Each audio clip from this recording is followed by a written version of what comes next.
Hi everyone, welcome to the channel. My name is Eduardo Alcântara. This is the Nexialist, and for those of you who don't know, Nexialist is someone who's not a specialist, who's not a generalist, and can kind of bridge disciplines and connect the dots, and I very much feel like that, and have for a very long time, so I kind of appropriated of the term, since not a lot of people know it these days. And if you've been following my saga, you know that we're going through a perfect storm immigration. I had to set up a GoFundMe for a super disastrous immigration process from Brazil to Canada last year.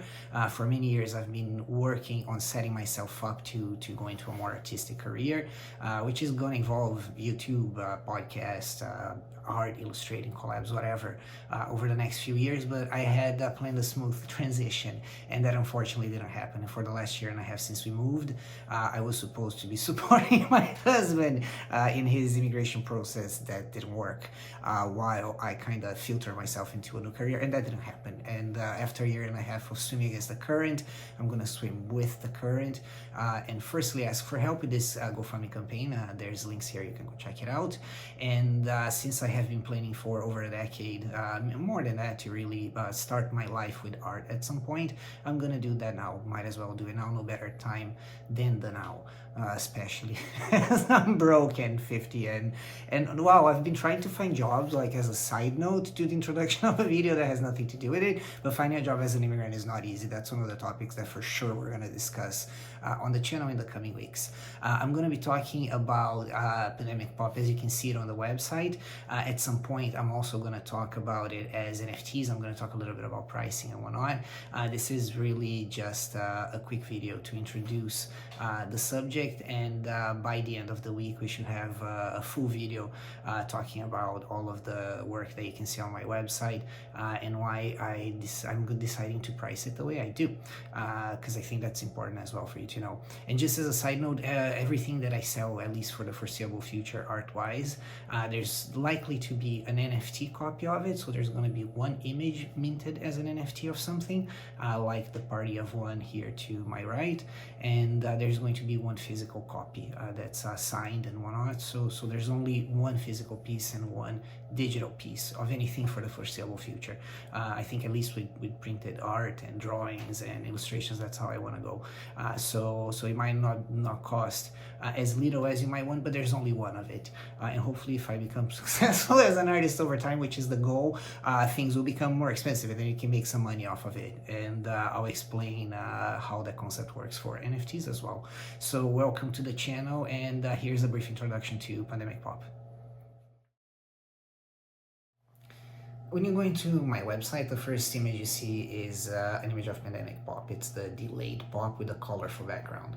Pandemic Pop was a collection that I created during the pandemic, with pop cans to illustrate elements of the pandemic, feelings and different things that were happening at the time, from military coups to being late for flights, or things not arriving, or breaking up, or falling in love online. And Pandemic Pop, I think, is interesting because there's a lot of collective behind Pandemic Pop. I talk about global issues at times, like this vaccine distribution in Africa, and whether or not vaccines should have their patents broken, especially in the middle of a pandemic. How is it that you deny vaccine access to people when you already found a vaccine because of a patent? While the pandemic could get worse because people keep on getting infected. I mean, there's some things that don't make sense to me as a person, and a lot of that is reflected on the art itself. So Pandemic Pop, when you go into the website, into the Pandemic Pop section, the first row of images you see are all Pandemic Pop color images, which are Pandemic Pops against a colorful background. The backgrounds have something to do with the pops themselves. So when you look at Heal the System, I'm talking about money distribution, about wealth distribution, and there's a reason behind the colors and the symbolism of that image. When you look at the colorful special oops comes from special ops, and it's criticism on the invasion of Ukraine. When you look at the colors of the background and the wings, that's actually representing the Russian Empire and Putin's desire to just annex a fucking democracy just because. And the world's a little bit crazy today. I think there's a lot of different ways that we can represent things. In an age of AI created art, we're gonna have to be very careful about how we process a lot of stuff. And if it was very difficult in the past already to deal with body image issues, I can only imagine now with AI. And AI is going to open the door to a lot of different things. My next collection is actually going to involve AI in some sort. I've been debating that for some time. I found a way that I think it's going to be interesting to mix photography, digital, and AI, and my next collection is going to be all about that. But talking about Pandemic Pop follows the Bored Ape NFT format. For anyone who doesn't know, Bored Ape was a craze during the pandemic. I almost think it's the AMC stock of art in the pandemic, and the pandemic was a very free time for money, at least in the beginning in some countries. And I think all of that exuberance drove a lot of craze into crypto because there was money left to spare on more risky assets. And that was part of the reason why NFTs became what they became at that time. Even though Bored Ape sold for $3 million, and maybe it's not my place to judge whether or not that makes sense, but I don't think it makes sense. It's a variation of an ape that of a collection that I think has 10,000 images. So I think that art has a very relative value, as we've seen recently with bananas. And so the world is an interesting place, and there's place for all art. But the reason why you see the repetitive format of the popkins in Pandemic Pop is because that's reflecting the logic of the NFT format. Art goes through movements in history, and if you study art history, that's something you see. And that's the reason why Pandemic Pop is illustrated like that. It's because when you look at a collection like Bored Apes, you're going to see the same image with a bit of a variation. The variation is going to drive the character, is going to drive the uniqueness of that image, and that's what I kind of did on Pandemic Pop. There's a mirrored reflection on the bottom part of the images, and that's just to make that's to make it a little bit more interesting, a little bit more fashion actually. When you look at fashion shoots, the studio fashion shoots that are reflected, that's what that's supposed to be reminiscent of. I had developed a collection called Inequality in black and white, where I used very expensive items against poverty to illustrate inequality, and I was consulting with some copyright lawyers at the time, and they told me to really not even show any of that work because I could be royally sued. So Pandemic Pop draws a little bit on that frustration because inequality in black and white was all mirrored. I may eventually get back to that at some point. I don't get sued, but for now that is forbidden, and we have Pandemic Pop instead. And Pandemic Pop is going to have like a few different formats. You have the basic format, which has a white background, and the white background is really what I love the most because it is such a crisp image. It's like the party of one that you see behind me while I'm recording the video. I love the images with color as well. Those are called Pandemic Pop Color. I could be a little bit more creative with the image as a whole because there was a background. Throughout the collection, there are little Easter eggs. One of the Easter eggs, for example, that I'm gonna give is that the New Love color pop has a mistake. When you look at the reflection, the heart is not reflected at the bottom, and that's on purpose. So throughout the collection, there's going to be a few mistakes. If you like Marvel movies, those are Easter eggs, or if you like movies, those are Easter eggs. And there's a lot of little Easter eggs throughout the collection. For example, all of the milliliters usually are standard on pop. They're all like 350 milliliters. Depending on the pop and depending on the theme or the content, they're gonna be different. The US pop, for example, is measured in ounces and not milliliters. And those are the cute little things that I think make the collection a lot more fun.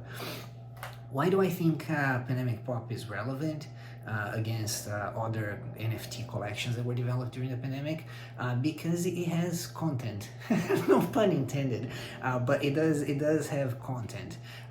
It's really almost a weekly reflection of events that were going on through the pandemic. I had suffered an injury at that time, and I was on a lot of medication, pain medication. I couldn't sleep very well, and every 2 or 3 days I was developing a new image, a new theme, a new content behind one of these pops. And it was really about events that were going on through the pandemic, from the beginnings of what looked like an invasion in Ukraine to a full-blown invasion, with Putin calling it a special ops operation. Like, Putin's a fuck ass, sorry my French, pardon my French, but there's a few things that are not okay, and invading a country in 2024 is just insane. And hopefully with art, we can start questioning things a little bit more massively, and this is part of the idea behind this NFT collection. And when you look at pops like Casualty of War, which is in that first page as a reference, Casualty of War is the name of a Matthew Broderick movie. I love pop culture, so there's a lot of pop culture influence in what I do, and it has the colors of Ukraine and bullet holes, because this is actually what happens. Why is it an appropriate name? Because this is actually what happens when we have wars. We have Casualty of Wars, which are just people that die that shouldn't have died. And there's a lot of that going on in the world right now. And that's why we need to question things, and the status quo, and the future, and where we want to go as humanity.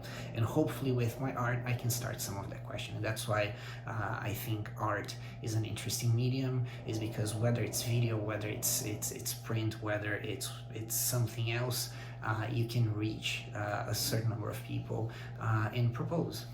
And in this case, I'm proposing that we think a little bit before invading another country, because this is insane and it's 2024. When you look at other themes, 0 Hour is all about the beginning of the pandemic itself. Everything starts in the beginning, so that's what 0 Hour is all about.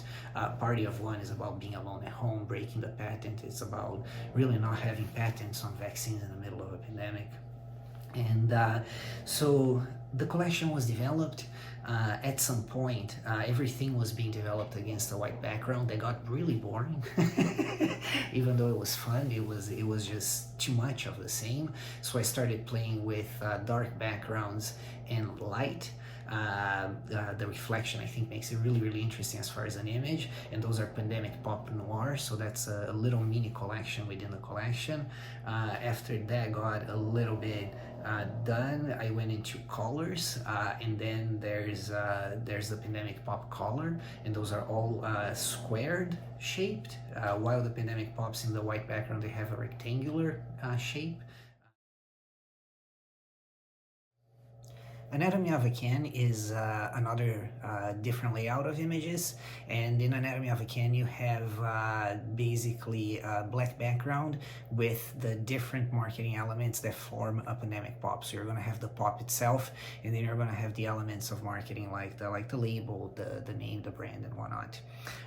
It was cute. It's a limited mini series. I think there's only 12 images in total, and I also did at that time another variation of layout in reference materials. And then here you have a few color wheels that are represented on the website, where you can see the pops in different colors. I had to build every pop can in order to be able to set up the image, the label, the lighting around it. And because of that, I always started from a blank pop can that started either white or silver if I was doing something metallic, and that I layered pigments and color and shadows and whatnot.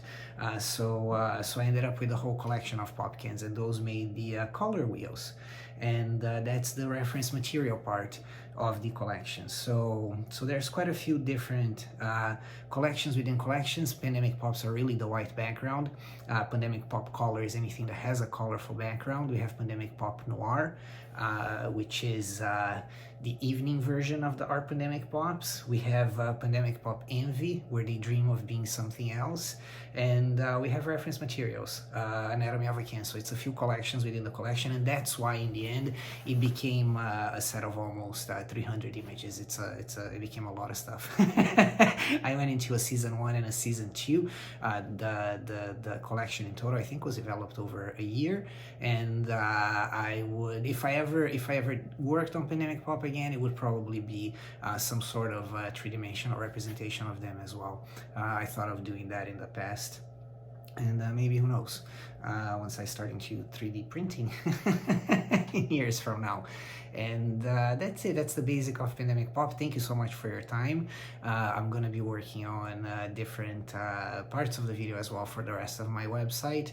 And in case you have any interest, there's gonna be ways for you to purchase pandemic pop through my website. I'm just setting that up this week. We're in the first week of January 2025, and there's already some stuff on OpenSea, and I can set up the link at the end of this video as well. So please check the comments. Thank you so much, and have a wonderful day. Thank you.